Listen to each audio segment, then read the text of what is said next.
Magandang umaga, Canada. And of course, mabuhay ang lahat ng Pilipino na kasama po natin ngayong umaga sa ating talakayan. Especially yung pong ating mga katropa pips dyan sa Pilipinas, higit lalo sa Nueva Ecija. Sa Hain, Nueva Ecija, taga dyan tayo.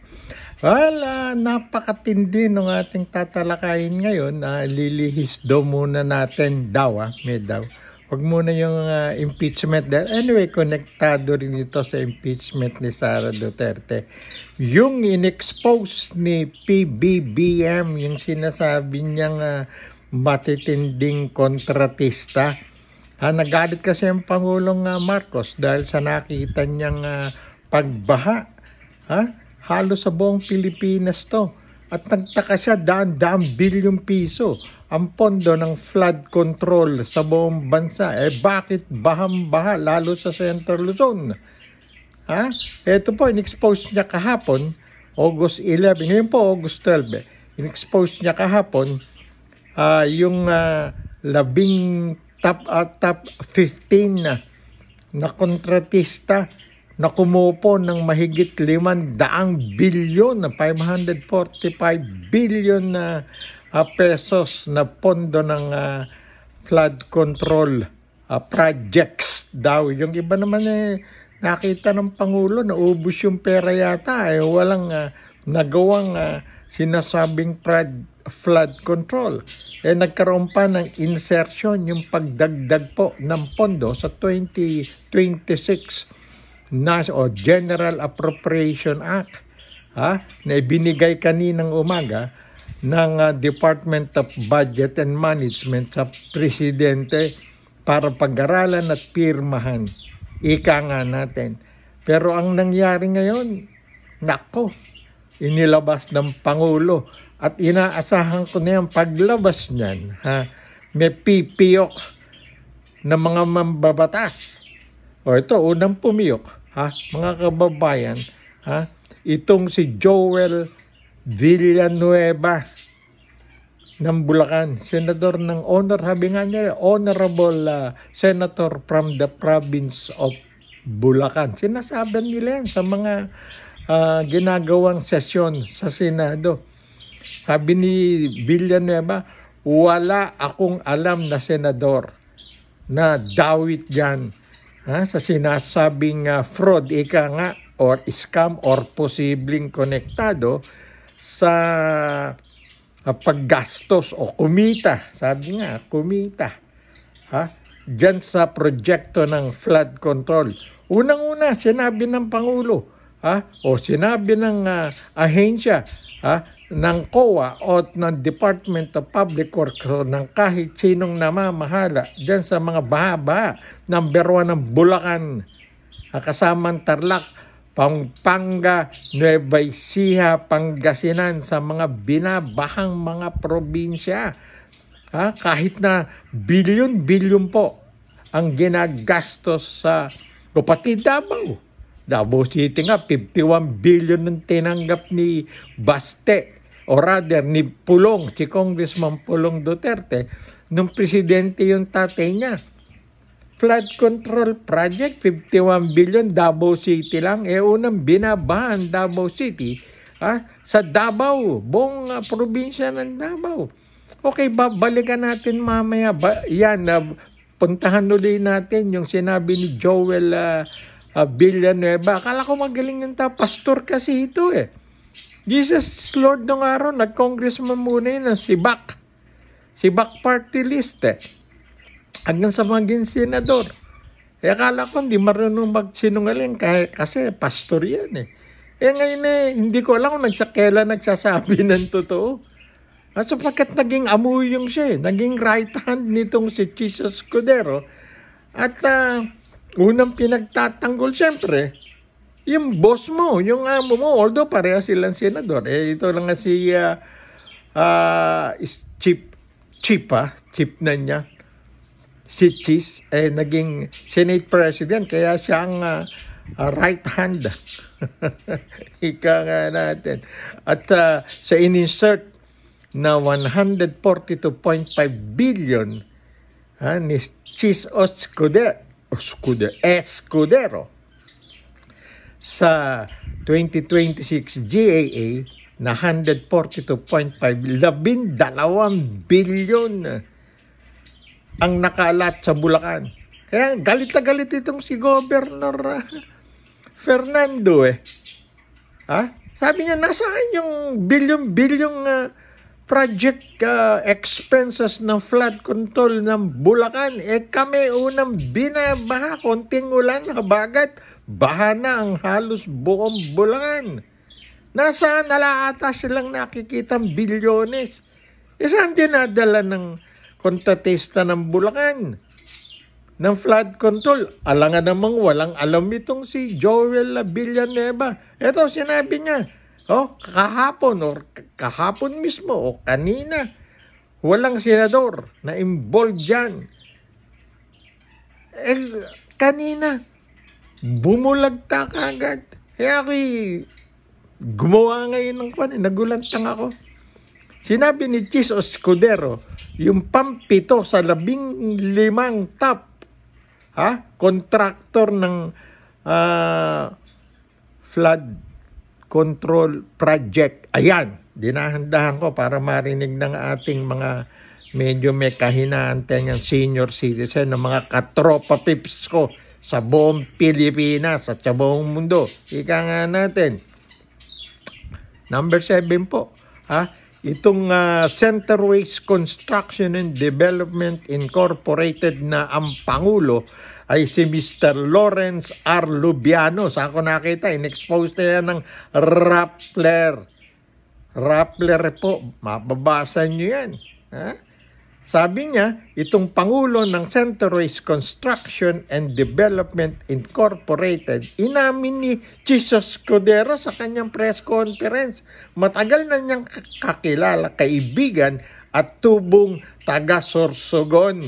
Nung araw pa kaibigan niya. At inamin niya na nag-donate ito ng 30 million campaign fund cash. Saan ka naman nakakitang kamay ng Diyos kukunin yan?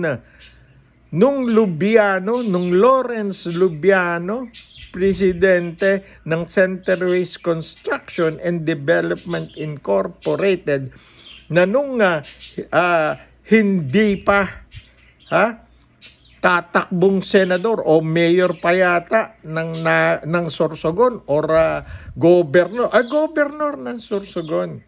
Dati ng senador tapos ng term, tumakbong governor ng Sorsogon, nagbibigay na ng campaign fund itong kaibigan ni Chis Escuderong si Lawrence Lubiano, na presidente ng Centerways Construction and Development Incorporated. 30 million itong 2022.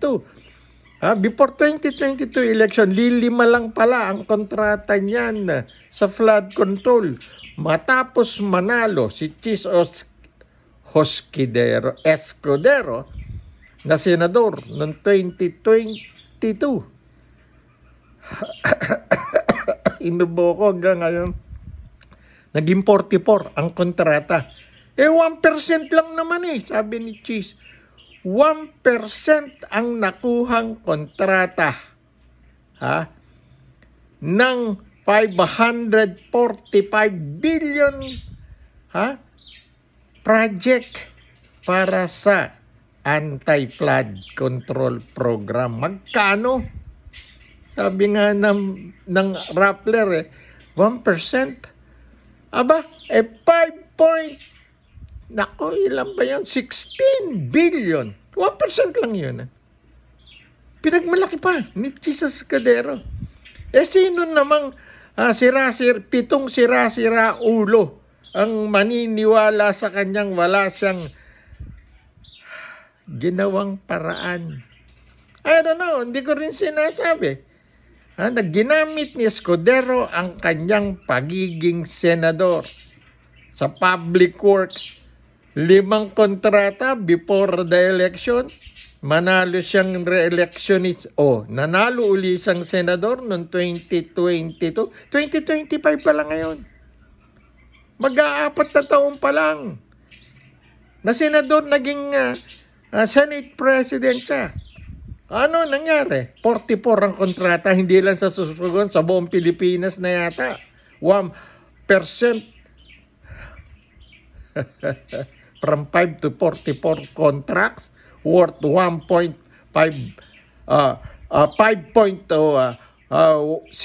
billion. Billion po yun.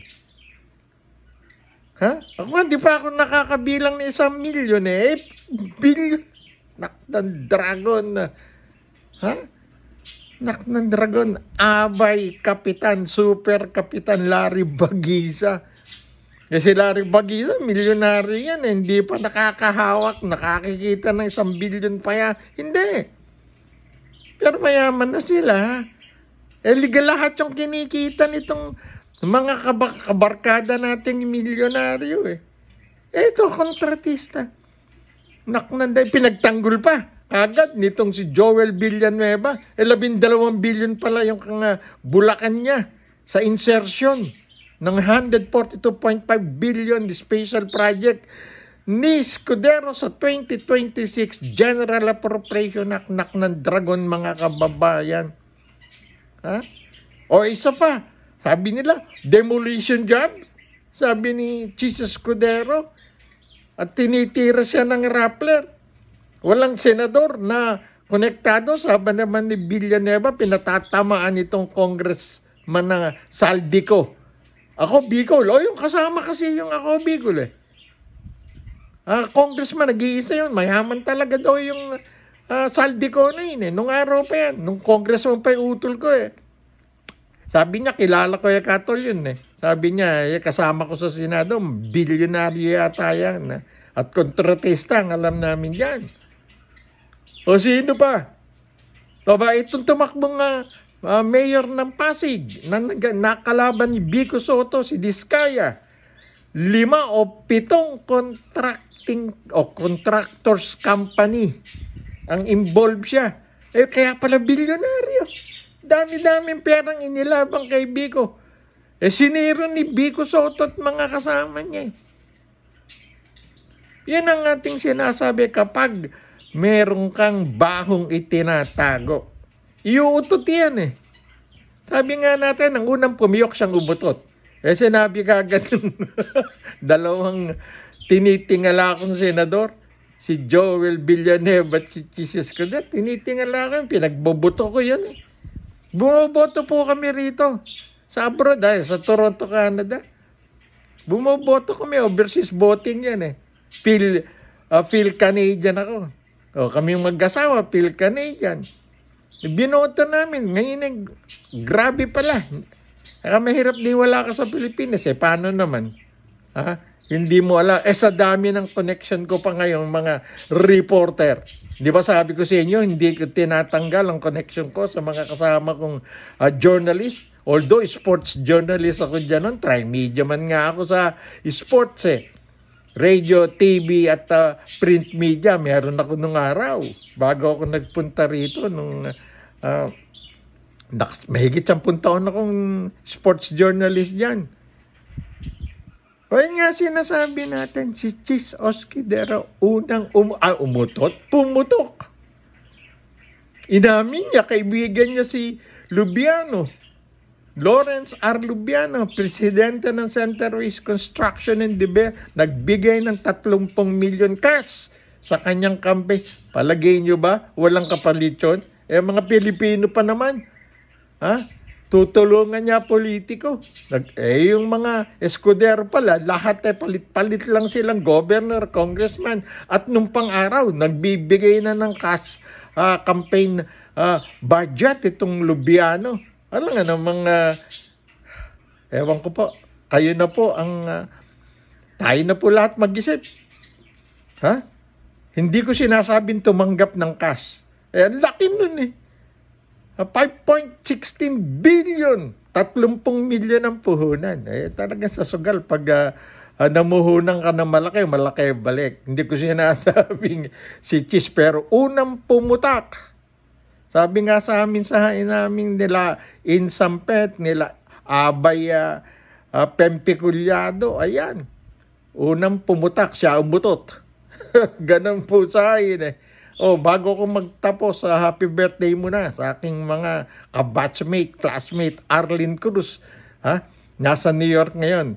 Nasa Manhattan yata. Oh, mayaman na yan. Arlene Cruz at saka si Digna Pascual. Ayan, ng Camaratan City. Mga retired po na yan. Si Arlene po ay hindi pa yata. Bata pa yun eh.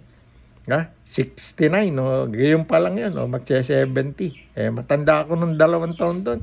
At saka itong si Digna Ciriaco Pascual. Ayan, pinsan niya ni Emeng Pascual, yung paborito kong congressman sa Nueva Ecija, District 4. Well, sana po, ipagkapatuloy natin to as we go along. Hihintayin natin pa yung ibang puputak na manok. Basta unang pumutak, Senate President pa. Palagay ko naman po, hindi na natin kailangan yung mga ganyang Senate President na nagpakita kagad ng pagkiling. Biro mong bilyon pisong inubos ng bansa. Special Flood Control Project. Binabaha. At ang Bulacan, tututukan yan. Galit na nga si Governor Daniel Fernando eh. Ayan, saan ka nakakita nun? May 9 billion na naman additional. Pork barrel ni Joel. Akala ko ba separation of state and church and state? Nasa batas yun eh. Bakit sila congressman at senador? Hindi na sa akin makakatikim ng boto yung mga yan. Binagboboto ko yun, si Chis at saka itong si Joel Villanueva. Scratch na kayo sa akin. Anyways, marami na pong seniors ngayon. Mahigit na magte-10 million na ang seniors sa Pilipinas. Congratulations, Ompong Ordanes at saka Mila Magsaysay. Mga senior citizen party list congressman niya. Sana po, ipagdasal natin na hindi na masyadong bumaha sa Pilipinas. May bagyo na naman po. Ingat po kayo. Ito po inyong kabayan Mondatol. Sana po please like, share, and subscribe sa ating maliliit na YouTube channel creator. Ayan. Magandang umaga po sa inyong lahat.